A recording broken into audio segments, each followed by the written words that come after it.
if your OB or midwife says this to you, they don't support natural birth.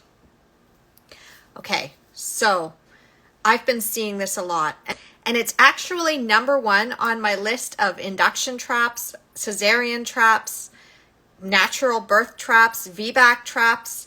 This is the number one thing that I'm seeing so often in the mom groups that I just want to keep telling these moms over and over. If your OB or midwife is saying this to you, they're pushing you into a C-section or an induction. And what you really need to recognize here is that this happens so often, and it's doing two things. One, it is undermining your confidence in your body's ability to birth your baby. And two, it is also slowly grooming you to become okay with the interventions that your OB or midwife was always planning to do.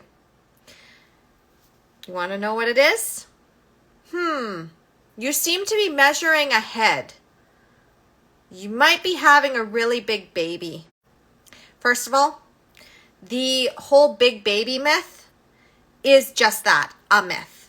I have clients who have gotten past all of their fears and learned how to advocate for themselves in the medical system, who have had 10-pound babies after a VBAC, like for a VBAC at home, unassisted, or even just with their midwife standing in the corner knitting, or figuratively knitting, while they were birthing their baby. And they weren't even aware that they were having a 10-pounder. So if there's 10-pound babies being born at home, why is it that your OB or midwife is trying to push you into an induction before you are even at the end of your pregnancy and you don't even know when you're going to go into labor? You might go early, or maybe your baby is just going to get fat at the end, fat squishes. But let me just say that most of the time, the big baby scare tactic leads to unnecessary inductions and unnecessary C-sections, and the baby is under 8 pounds. This is also taken from the book Why Induction Matters by Rachel Reed, where she talks about how most big babies are usually about 7 pounds, 13 ounces. And let me just tell you, my baby was 7 pounds, 13 ounces. And I didn't get tricked for big baby. I almost got tricked for small baby. So if your care provider is already saying at 28 weeks or 29 weeks or even earlier than that your baby is big, you might want to just question that.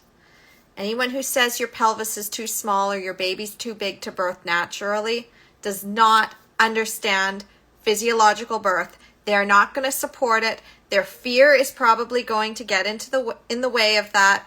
And they are going to screw up your natural birth plans. They are going to push induction on you. They're going to push a C-section on you.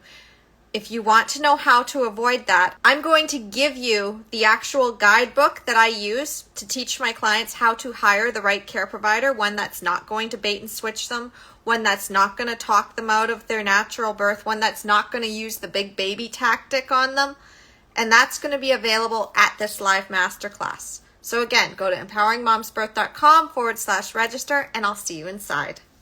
Talk to you later.